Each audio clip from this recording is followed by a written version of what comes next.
Hello दोस्तों, आज हम निर्देशांक ज्यामिति में त्रिभुज के केंद्रक ज्ञात करेंगे, यानी त्रिभुज के सेंटर पॉइंट को ज्ञात करेंगे। अगर त्रिभुज है तो त्रिभुज के 3 कोण होंगे, 3 शीर्ष होंगे। तो 3 शीर्ष अगर दिया है तो उस त्रिभुज का हम कैसे उसका सेंटर पॉइंट निकालते हैं, जो कि कोऑर्डिनेट ज्योमेट्री के तरीके से। हाँ, एक मैथमेटिकल ढंग से निकाला जाता है और एक कोऑर्डिनेट ज्योमेट्री के मेथड से निकाला जाता है, जो हम हिंदी में इसे जानते हैं निर्देशांक ज्यामिति कहते हैं। और यह जो है, अभी पिछले वीडियो में हम लोग सीखे थे कि मध्य बिंदु कैसे निकालते हैं। हाँ, आज हम लोग त्रिभुज के केंद्रक ज्ञात करेंगे निर्देशांक ज्यामिति में। तो अब मान लेते हैं कि ये हमारा त्रिभुज है। त्रिभुज के केंद्रक अगर ज्ञात करेंगे तो कैसे करेंगे। मान लेते हैं कि कोई एक एक्सिस है और इस एक्सिस पर एक त्रिभुज है। इसका कुछ भी नाम हो सकता है, ABCD XYZ। तो इसमें मान लेते हैं इसका शीर्ष पॉइंट दिया हुआ है। इसके शीर्ष पॉइंट दिए हुए हैं, कोई भी मान होंगे, तो जो भी मान होगा मान लेते हैं इसका XY हो गया, इसका ZX हो गया। हाँ, Z मतलब ZW कुछ भी रख सकते हैं, ठीक है, सेम नहीं होना चाहिए। तो यहाँ पर हो गया C and D and E हो जाएगा, कुछ भी मान लीजिए। तो ये 3 शीर्ष दिए हुए, इसका ये हो जाएगा, ये शीर्ष पॉइंट, इसका ये। तो अब ये त्रिभुज है, इस त्रिभुज का हमें केंद्रक ज्ञात करना है। कौन से मेथड से? निर्देशांक ज्यामिति के माध्यम से।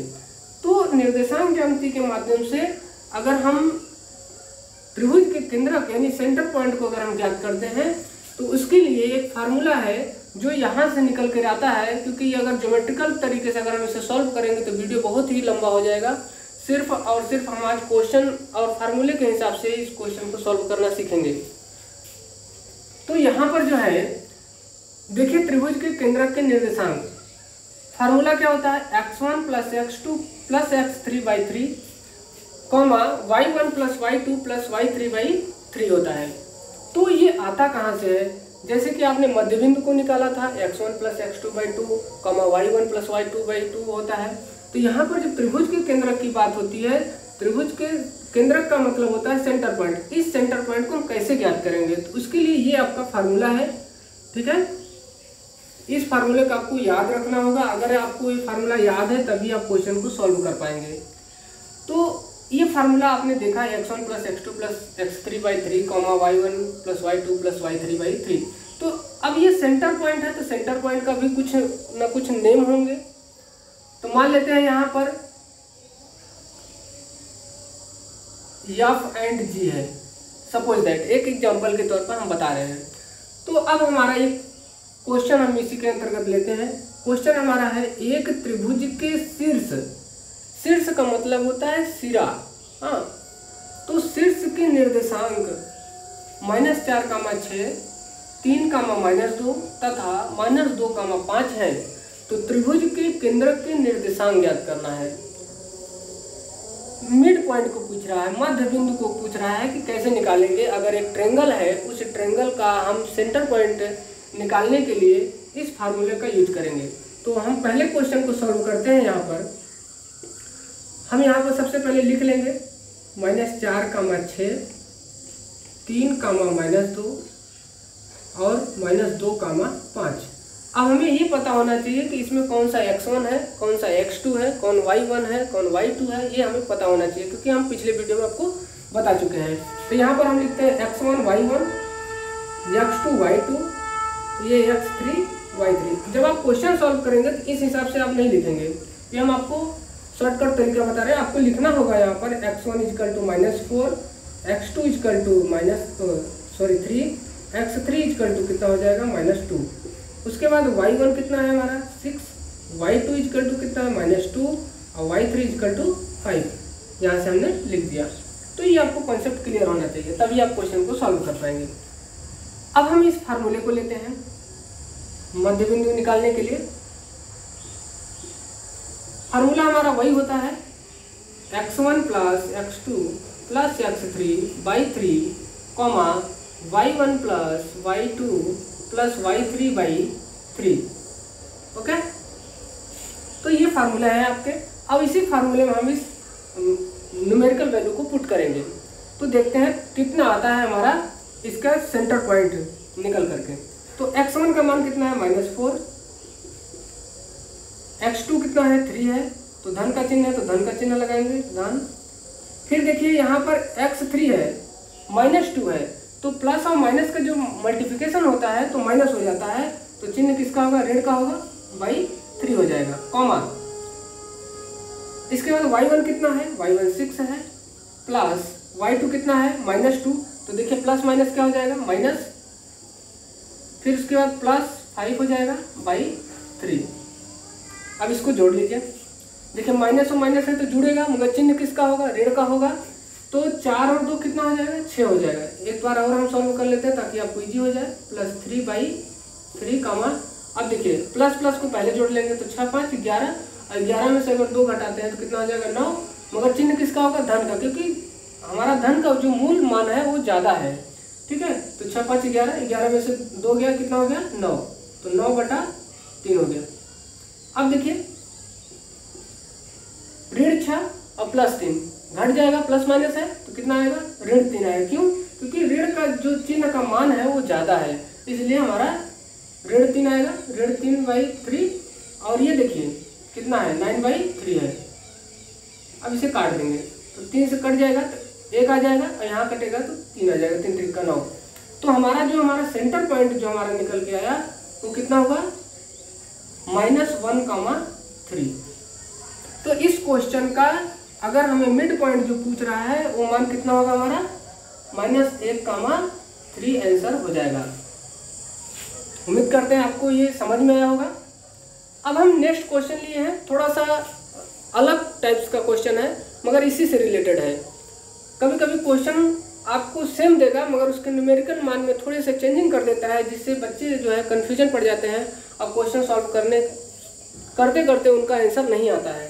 तो आज हम अलग टाइप्स के क्वेश्चन के लिए, थोड़ा सा चेंजिंग है, अब घबराइएगा नहीं, और ये क्वेश्चन जो है आप अच्छे से सॉल्व कर पाएंगे। नेक्स्ट क्वेश्चन की ओर देखते हैं। नेक्स्ट क्वेश्चन हमारा क्या है, यहाँ पर देखिए एक त्रिभुज जिसके शीर्ष क्रमशः 4, y, देखिए यहाँ पर जो है मान नहीं दिया मगर यहाँ पर एक दे दिया है सिंबल y, उसके बाद दिया है 6, -9 तथा x, 4 है, तो केंद्र के निर्देशांक 3, 6 है, तो x तथा y का मान ज्ञात कीजिए। अब देखिए यहाँ पर जो है मिड पॉइंट दे दिया है। अब इसी त्रिभुज में देख लीजिए, मैं यहाँ पर समझा दे रहा हूँ, मान लेते हैं ये त्रिभुज है। हाँ, अब इस त्रिभुज का शीर्ष 3 है, 3 शीर्ष है और एक मिड पॉइंट है, मध्य बिंदु है। तो अगर मान लेते हैं x है, y है, z है, 3 शीर्ष है मान लेते हैं। हाँ, तो हर एक शीर्ष का 2 मूल मान होते हैं। तो यहाँ पर जो है इसका दे दिया है 4, y, एक एग्जाम्पल के तौर पर। यहाँ पर दिया है 6, 9 और यहाँ पर दिया है x, 4 दिया है, ठीक है। तो ये दे दिया है मगर इसका मिड पॉइंट भी दिया है, 3, 6 भी दिया है। अब देखिए, अब जो x का 2 मूल मान होंगे उसमें एक मूल मान दिया है न्यूमेरिकल वैल्यू, मगर दूसरा न्यूमेरिकल वैल्यू हमें पता नहीं है, तो उसके लिए भी फार्मूला यही लगेगा। मगर यहाँ पर देखिए मिड पॉइंट दिया है, तो कैसे हम सॉल्व करेंगे इसके लिए, तो चलिए हम सॉल्व करके देखते हैं इस क्वेश्चन को, ठीक है। तो फार्मूला हमारा क्या है, x1 + x2 + x3/3, y1 + y2 + y3/3 है, ओके। तो अब देखिए जब मिड पॉइंट निकालते हैं तो हम मिड पॉइंट का कुछ न कुछ नाम रख देते हैं। मान लेते हैं यहाँ पर ये मान लेते हैं h है, ये k है, ओके। तो अगर हमें निकालना है इस मान का तो कैसे निकालेंगे, तो देखिए इसी फार्मूले में हम रखेंगे। सबसे पहले हम इसे लिखेंगे, कौन सा हमारा x1 है, कौन सा x2 है, कौन सा x3 है, कौन सा y2 है। ये इन सारी चीज़ों का कॉन्सेप्ट क्लियर होना चाहिए, तभी आप क्वेश्चन को सॉल्व कर पाएंगे। ये है आपका, तो हम यहाँ पर लिख देते हैं x1, y1, x2, y2, x3, y3। आप इसे अलग से लिख सकते हैं। चलिए हम यहाँ पे लिख देते हैं x1 बराबर कितना है 4, x2 = 6, x3 equal to x है, यहाँ पर y1 कितना है हमारा y है, y2 इक्वल टू 9 है, y3 इक्वल टू 4 है। और हमारा जो मिड पॉइंट है, ठीक है, जो त्रिभुज का मिड पॉइंट है वो हमारा दिया है, यहाँ पर देखिए मिड पॉइंट किसका, ट्रायंगल का मिड पॉइंट दिया है, कितना दिया है यहाँ पर 3,6।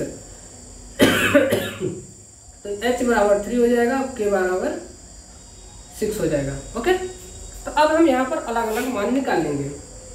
कैसे निकालेंगे, मान लेते हैं पहले h का मान निकाल लेंगे। तो h इक्वल टू हमारा हो जाएगा x1 plus x2 plus x3 by 3। तो h का मान कितना है हमारा 3 है, इक्वल टू x1 कितना है 4 प्लस x2 कितना है 6, x3 कितना है x है बाई 3 है। ओके, अब देखिए इसको हम सॉल्व करेंगे तो बटा 1 कर देंगे। हाँ, अगर किसी संख्या में अगर 1 से भाग देते हैं तो उस संख्या में कोई परिवर्तन नहीं होता है। तो अब हम क्या करेंगे, देखिए यहाँ पर सॉल्व कर लेंगे तो 6 4 10 हो जाएगा। देखिए ये जो है एक अलग अलग जाति के हैं तो एक में नहीं जुड़ेंगे, क्योंकि ये दोनों एक जाति के हैं तो ये जुड़ जाएंगे। 6 और 4 जो है 10 होगा, मगर x जो है अलग है तो ये इसे नहीं जोड़ेंगे। ये अंकगणित का मान है और ये बीजगणित के मान है। तो यहाँ पर देखिए 3/1 इक्वल टू 6 4 10 प्लस x/3। अब हम इसे क्रॉस मल्टीप्लिकेशन कर लेंगे। क्रॉस मल्टीप्लिकेशन करने के बाद यहाँ पर देखिए क्या हो जाएगा, 10 प्लस x इक्वल टू 9। तो x इक्वल टू कितना हो जाएगा 9, बराबर की उसी साइड है। अब ये 10 है, धन का चिन्ह है, बराबर को साइड ले जाएंगे तो ऋण हो जाएगा। तो x इक्वल टू कितना आ जाएगा -1 आ जाएगा, यानी इस x का मान कितना आ गया -1। ओके, तो यहाँ पर जो हमारा मान था, ठीक है, वो हमारा कितना आ जाएगा -1 आ जाएगा। ओके, तो अब हम चलते हैं किसका मान निकालेंगे। अब हम जो है y में मान रखेंगे, पुट करेंगे तो हमारा किसका निकल के आएगा, तो अभी x का निकला तो y का निकल के आ जाएगा। ठीक है, तो यहाँ पर हम इसे इरेज कर देते हैं।